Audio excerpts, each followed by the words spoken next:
My name is Atul. मैं यहाँ आया हूँ स्टैंड अप कॉमेडी करने के लिए। आई एम श्योर कि आपको जो भी मैं करूँगा वो थोड़ा बहुत पसंद आएगा, और जो भी मैं करूँगा वो पूरे दिल से करूँगा। अभी विकास जी बोल रहे थे, कौशिक भाई और विकास कौशिक में थोड़ा कंफ्यूजन हो रहा था। उनको समझ नहीं आ रहा था कि उनका नाम कौशिक है कि सरनेम कौशिक है। ऐसे कंफ्यूजन बहुत होते हैं जिंदगी में। जब मैं गया मतलब मेरा एडमिशन होना था, तो मेरे फादर मेरे को लेके गए स्कूल। तो वहां प्रिंसिपल के ऑफिस में खड़े हुए थे, तो प्रिंसिपल साहब ने पूछा किसका बच्चा है, फॉर्म में जो भरना होता है। तो मेरे पिताजी ने ऐसे, गांव के लोग आमतौर पे ऐसे ही बोलते हैं आपका ही है जी। तो मैं कंफ्यूज हो गया, 5 साल में किसके बात बोल रहा है।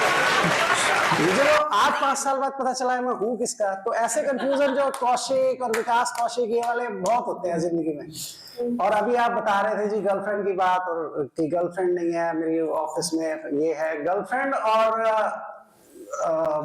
अरेंज मैरिज, मतलब लव मैरिज और अरेंज मैरिज का सबसे बड़ा फर्क पता है आपको क्या होता है? जो लव मैरिज होती है उसमें आपको अपनी गर्लफ्रेंड से शादी करनी पड़ती है। अरेंज में आपको ये भी इस तरह का कुछ नहीं होता। अरेंज में आप किसी और की गर्लफ्रेंड से शादी कर रहे होते, किसी कोई और आपको कल्पा रहा होता है, कोई और आपको। तो मैं अभी जब इधर आ रहा था, तो भाई मैं इधर पीछे की साइड से आ रहा था, तो वहां पे क्या है, गलियों से निकलोगे ना पूरन की साइड से, तो काफी सारे ब्यूटी पार्लर वगैरह हैं। और ब्यूटी पार्लर के बाहर एक आदमी लड़ रहा था। तो जो ब्यूटिशियन थी वो बाहर खड़ी हुई थी सड़क पे, तो मैं भी खड़ा हो गया देखने के लिए कि भाई क्या लड़ाई होगी। तो मैंने पूछा उनसे, मैंने कहा भाई क्या बात होगी, आप लड़ क्यों रहे हो? थोड़ा मैंने जाके बीच बचाव किया, उनको पूछा उनको। तो ब्यूटिशियन बता रही थी कि ये भाई हमें अभी 1 हफ्ता पहले एक आईफोन गिफ्ट करके गया था, आईफोन 14 प्रो मैक्स या कुछ ऐसा वो बता रहा था। तो मैंने कहा यार इसमें लड़ने वाली क्या बात है, तो बढ़िया बात है, आपको आईफोन अगर गिफ्ट करके गया है तो बढ़िया बात है ना, इसमें लड़ने वाली क्या बात होगी? कह रही हमने खोला, अंदर से लावा का फोन निकला। तो मैं उसको पूछा, मैंने कहा भाई तो लावा का फोन इसके अंदर आईफोन के डब्बे में क्यों लेके आया है? कह रहा भाई मेरी अभी 3 महीने पहले शादी हुई है, मेरी बीवी यहीं से तैयार हुई थी जिससे मेरी शादी हुई है। कह रहा जो मजाक इन्होंने सालों में मेरे साथ किया है ना, वो मजाक मैं इनके साथ कर रहा हूँ। तो इस तरह के मजाक जिंदगी में बड़े चलते रहते हैं।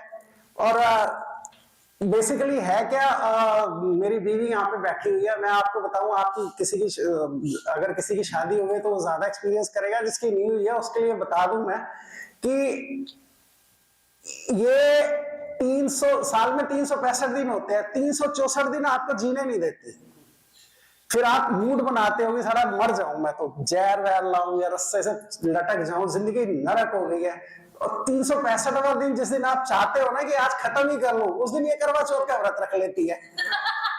तो ये कर देती है भाई, हम रात को कंफ्यूज भाई क्या करना है, क्या है आखिर टास्क क्या है, काम करना है नहीं करना है। हम तो भाई काम हम छोड़ के आए थे नीचे, फिर उस दिन ये मरने नहीं देती। तो आप बता रहे थे आप कॉर्पोरेट में हैं, कॉर्पोरेट में इस तरह के विजिट्स बहुत होते रहते हैं। जब मैंने ज्वाइन किया तो मेरे को कंप्यूटर में बेसिकली कुछ इतना ज्यादा, मैंने एक बेसिक कंप्यूटर कोर्स किया था, मेरे को ज्यादा आता नहीं था। तो मेरे को बैठा दिया किसी के साथ, बडिंग बोलते हैं उसको, कि बडिंग कर लो, इनके साथ बैठ जाओ। वो लड़का जो था वो बहुत सीनियर था। तो सीनियर आमतौर पे जूनियर को सिखाता नहीं है, वो थोड़ा कॉर्पोरेट में अगर आपने काम किया हो तो आपको पता चलेगा, वो थोड़ा सा दूर ही रखते हैं।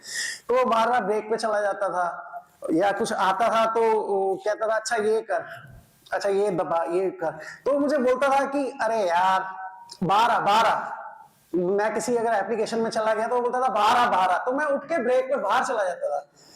फिर वो मैं अंदर आता हूँ, मुझे कह रहे भाई कहाँ था तू 15 मिनट से? मैं कहा भाई बाहर गया हुआ था। वो कह रहा बाहर क्यों चला गया? मैंने कहा तुम्हें तो बोला बाहर जा। तो भाई मैं एप्लीकेशन से बोल रहा हूँ बाहर आ, ये तो बाहर चला गया उठ के। तो कई बार वो जो टर्म्स होते हैं उनको सीखने में बड़ा टाइम लग जाता है, और कई बार आप सीखते कम हो सिखाते जाता हो। जैसे आपने सिखा दिया राम राम सग्रेज को क्रिकेट की, तो इस तरह की चीजें बड़ी चलती रहती है। वैसे मैं आपको और एक बात बताऊं कि मैं जब घर में, हम आमतौर पे हमारे संस्कार वगैरह हमें बचपन से ही घर में मिलते रहते हैं। घर में ऐसे स्पेसिफिकली तो वो नहीं बताते आपको कि भाई ये सीखो, जो चल रहा होता है उसी को आप सीख रहे होते। तो एक बार मैं जब छोटा था तो एक बिंदी का पैकेट पड़ा हुआ था, तो मैंने बिंदी के पैकेट को पैर से ऐसे ऐसे कर दिया। तो मेरे को मेरी चाची ने बताया कि ये क्या कर रहा है? मैंने बोला ये पड़ा हुआ था, इसको साइड में कर रहा हूँ। बोली नहीं नहीं, ये तो बड़ी पवित्र चीज है हमारे मतलब हिंदू धर्म में, तो इसको, ये हमारा सुहाग है और इसको तू पैर लगा रहा है। उन्होंने मुझे बहुत डांटा। तो पत्ता उठाया उन्होंने बिंदी का और साइड में रखा। बोले तेरा चाचा है ये बिंदी नहीं है। तो अगले दिन मैंने देखा मेरा चाचा टंकी पे, बाथरूम की टंकी पे चिपका हुआ था। तो शादी के बाद हमारी इतनी इज्जत करती है कि चाचा टंकी पे चिपके होते हैं। और हरियाणा की आप जब बात कर रहे थे तो मैं आपको बताऊं, हरियाणा में मैं पिछले कई सालों से 20-22 सालों से नौकरी कर रहा हूँ। और हरियाणा में आमतौर पे क्या होता है कि आप किसी से रास्ता पूछो या किसी से कोई बात करो तो उनका अपना एक लहजा होता है। आपको 10 लोग खड़े हो, हरियाणा वाले से बात करो, आपको अलग ही पता चल जाएगा कि भाई ये हरियाणा वाला है।